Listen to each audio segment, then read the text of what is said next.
Across the vast expanse of the ancient world, from the rugged, windswept peaks of the Caucasus Mountains to the sun-baked sands of Egypt, lie hidden enigmas, structures that defy explanation, challenge our understanding of history, and whisper of forgotten civilizations and technologies far beyond our current comprehension.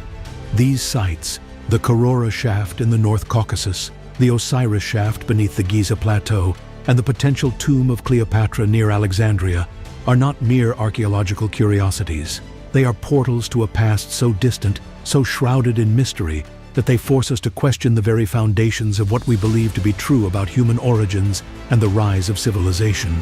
They are the keys to a forgotten history, a history perhaps far grander, more complex, and more interconnected than we have ever dared to imagine.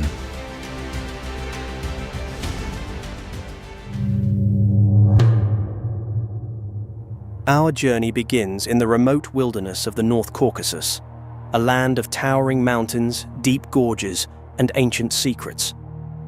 Here, in 2011, Russian speleologist Arthur Zhukov, driven by an insatiable curiosity and a thirst for the unknown, made a discovery that would send shockwaves through the archaeological community: the Kurora shaft. What initially appeared to be a simple natural fissure in the mountainside soon revealed itself to be something far more extraordinary. As Zhukov and his team descended into the depths, they found themselves surrounded by walls of precisely cut megalithic blocks, fitted together with a precision that rivals, and in some ways surpasses, the renowned craftsmanship of the Egyptian pyramids. This was no natural cave. It was a vast underground hall, extending hundreds of feet into the earth, a testament to engineering prowess that seemed utterly out of place in such a remote and isolated location. The sheer scale of the Kurora shaft is breathtaking.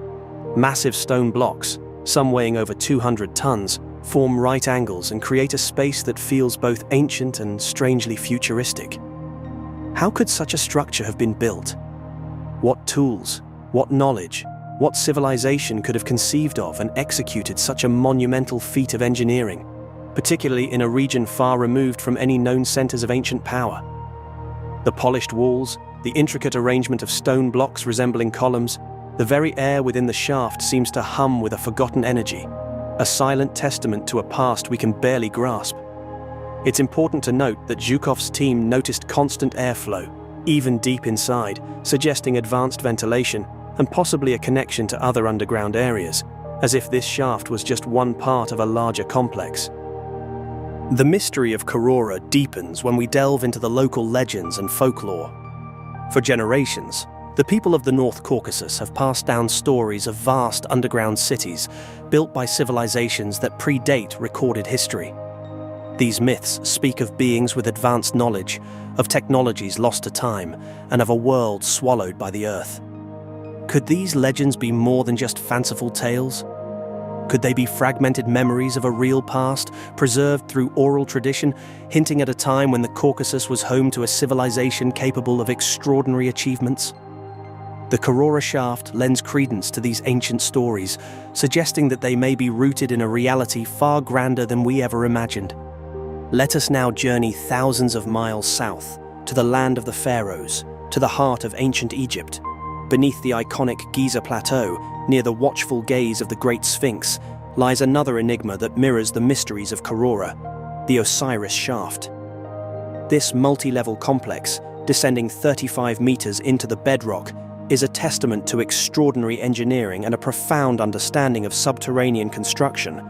Like the Kurora shaft, it raises more questions than it answers, challenging our understanding of ancient Egyptian capabilities and the very timeline of their civilization. The lowest chamber of the Osiris shaft, often referred to as the Tomb of Osiris, is particularly intriguing.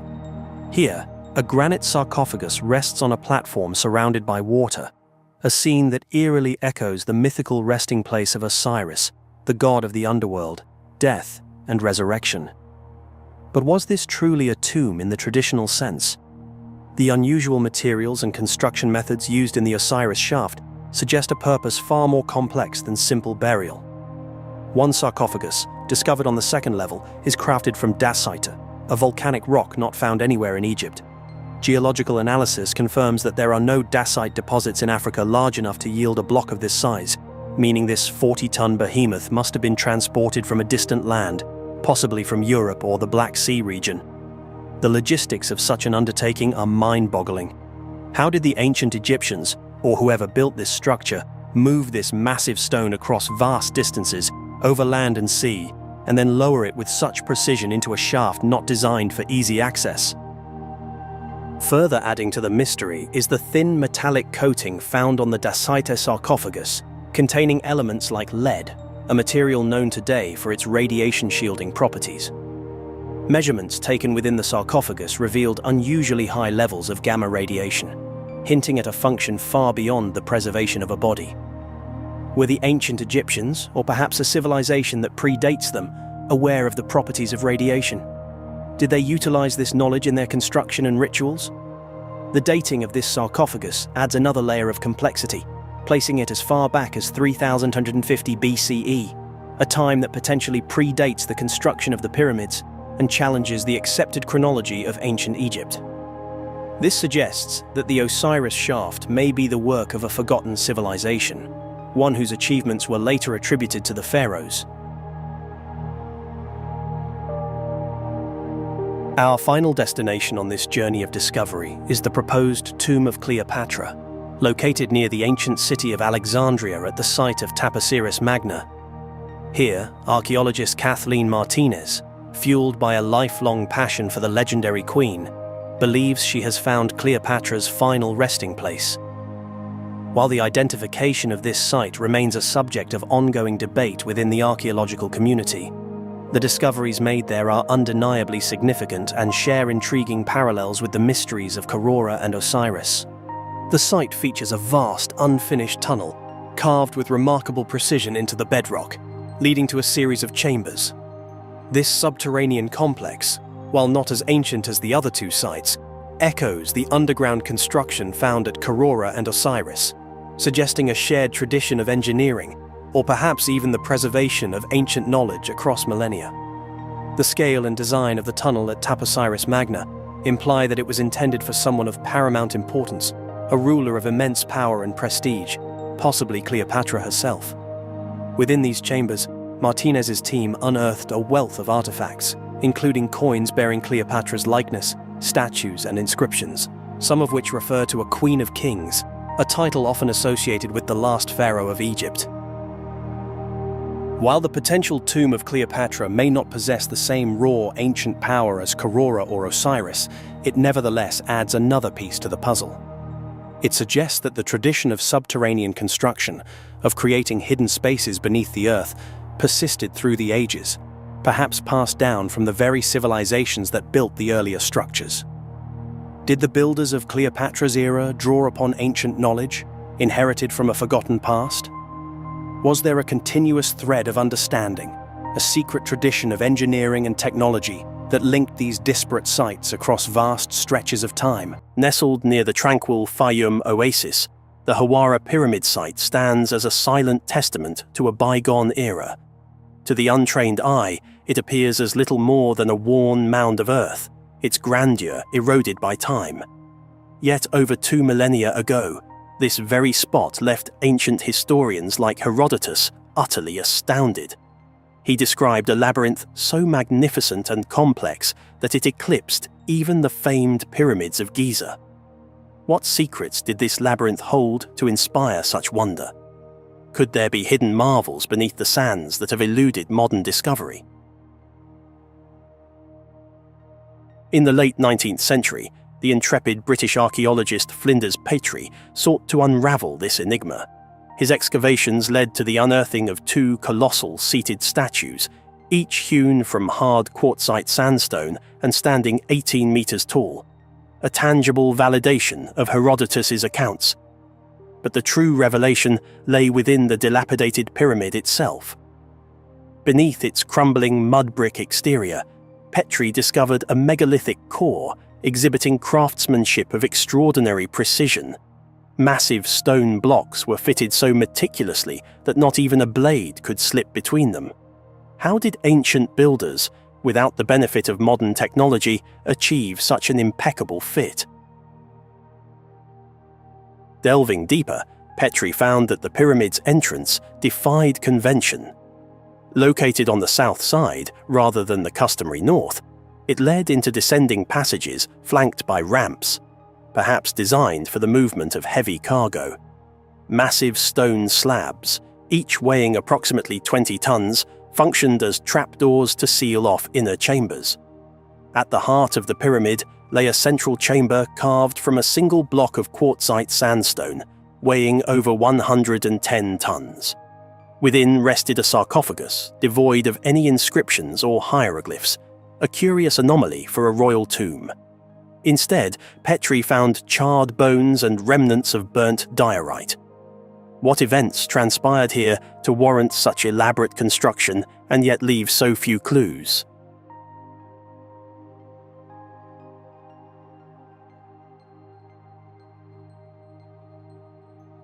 While Petrie marveled at the pyramid's architectural feats, he was equally captivated by the quest for the legendary labyrinth described by Herodotus, a sprawling complex said to contain 3,000 rooms arranged in a bewildering maze of passages.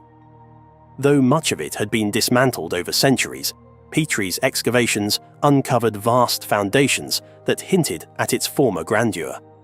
In the 21st century, modern technologies like ground-penetrating radar and satellite imaging have revealed extensive networks of underground chambers and walls matching ancient descriptions.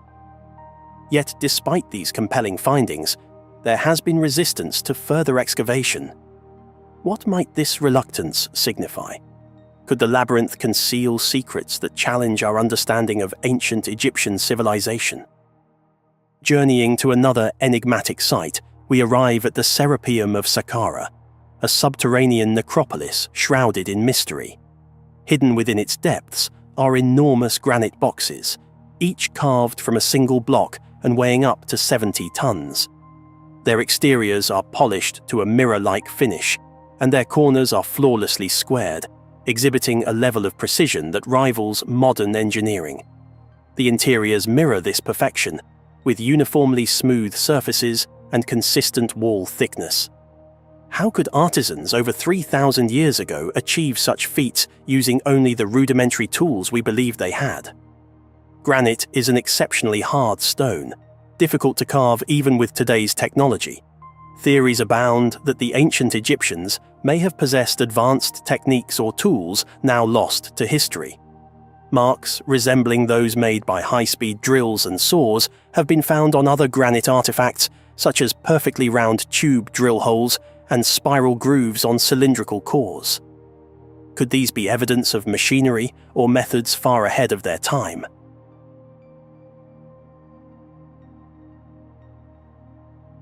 Transporting and positioning these colossal boxes within the narrow, winding tunnels of the Serapeum presents another conundrum. The lack of soot or torch marks suggests that these dark corridors were illuminated by means other than open flame. How did they move and place such massive objects with such precision in confined spaces, and what lighting methods did they employ? Traditionally, these boxes are considered to be sarcophagi for sacred Apis bulls, but the extraordinary effort and precision invested in their creation suggest a purpose far more significant. Some speculate they may have been part of an advanced energy system or served functions we have yet to comprehend. Are we glimpsing the remnants of a lost technology, one that challenges the conventional timeline of human advancement?